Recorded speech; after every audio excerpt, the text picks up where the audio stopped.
জাতির উদ্দেশ্যে দেয়া ২০ মিনিটের ভাষণে ইরানের বিরুদ্ধে যুদ্ধে যুক্তরাষ্ট্রের বিজয় হয়েছে বলে দাবি করেন ডোনাল্ড ট্রাম্প। ইসরায়েলের হয়েও এই একই কথা বলতে শোনা গেছে নেতানিয়াহুকে। কিন্তু ইরানের ইসলামী প্রজাতন্ত্রের পতন কিংবা পরমাণু কর্মসূচি চিরতরে নিশ্চিহ্ন করে দেওয়ার কোনো এজেন্ডাতেই সুবিধা করতে পারেনি ওয়াশিংটন তেল আবিব।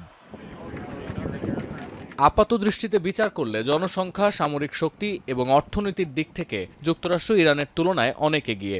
এর সঙ্গে আছে ইসরায়েলের সামরিক সক্ষমতা ও মোসাদের শক্তিশালী নেটওয়ার্ক। ফলে ইরানের জন্য এই যুদ্ধ রীতিমতো অগ্নি পরীক্ষা। কিন্তু অসময়ে এই লড়াইয়ে ইরানকে কেন কোণঠাসা করতে পারছে না যুক্তরাষ্ট্র, সেটাই বিশ্লেষণের চেষ্টা করেছে মার্কিন গণমাধ্যম সিএনএন। রণকৌশল আর চৌকস নেতৃত্বকে দূরে রাখলে ইরানের তুরুপের টাস এখন হরমুজ প্রণালী। সিএনএন বলছে শক্তি প্রয়োগ করে এই প্রণালী খোলার ক্ষমতা আছে যুক্তরাষ্ট্রের, কিন্তু হরমুজে মার্কিন নৌবাহিনীর একটি জাহাজ ডুবিয়ে দিতে পারলে সেটা ইরানের জন্য বড় বিজয় হবে। পাশাপাশি থাকবে মার্কিন সেনা হতাহতের ঝুঁকিও। তাই স্বাভাবিক সময়ে প্রতিদিন ১০০টির বেশি জাহাজ চলাচলকারী হরমুজ প্রণালীতে ইরানের একচ্ছত্র আধিপত্য ট্রাম্পের রাজনৈতিক অবস্থানকে ক্রমেই আরও দুর্বল করে দিচ্ছে। এর বিপরীতে ট্রাম্প যদি খার্ক দ্বীপ দখলের চেষ্টা করেন, তখনও ইরান আত্মসমর্পণ করবে এমনটা নিশ্চিতভাবে বলা যায় না। বরং এতে করে উপসাগরীয় দেশগুলোতে হামলার তীব্রতা বাড়াতে পারে আইআরজিসি। কারণ দেখা গেছে ইসরায়েল যুক্তরাষ্ট্রের বড় ধরনের সমরাস্ত্রের বিপরীতে অল্প কিছু হামলা চালিয়েই গালফ রাষ্ট্রগুলোকে নাজেহাল করে ফেলেছে তেহরান। তাই হরমুজের পর খার্গ উত্তপ্ত হলে বৈশ্বিক তেলের বাজার আরও অস্থির হয়ে উঠবে, বাড়বে মন্দার ঝুঁকিও। ফলে এই সিদ্ধান্তটিও ট্রাম্পকে বিশেষ কোনো সুবিধা দেবে না।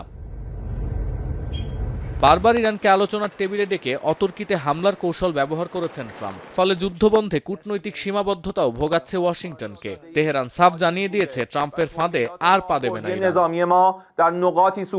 এছাড়াও চলমান সংঘাতে ট্রাম্প প্রশাসনের থিঙ্ক ট্যাঙ্কাররাও খুব বেশি সুবিধা করতে পারছেন না। সিএনএন এর বিশ্লেষণ বলছে ইরানকে যে ১৫টি শর্ত দেওয়া হয়েছে, কার্যত তা কখনোই মানবে না ইসলামী প্রজাতন্ত্রটি, কারণ শর্তগুলোর অধিকাংশই অযৌক্তিক। আর পরমাণু প্রকল্পের পর মিসাইল কর্মসূচি ধ্বংসের যে দাবি করেছেন ট্রাম্প, তাও উড়িয়ে দিয়েছে ইরানের সামরিক বাহিনী।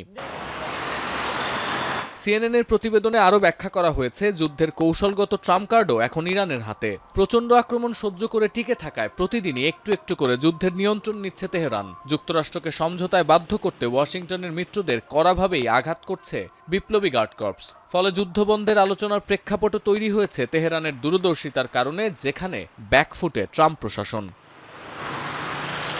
সতীর্থ কর্মকার, এখন বিশ্ব। নায়াসিনামাইড ও স্যালিসাইলিক সমৃদ্ধ লিলি ফেস ওয়াশ, যা ফেসের ডেড স্কিন সেল দূর করে দেয় দ্বিগুণ ফাস্টার ব্রাইটেনিং।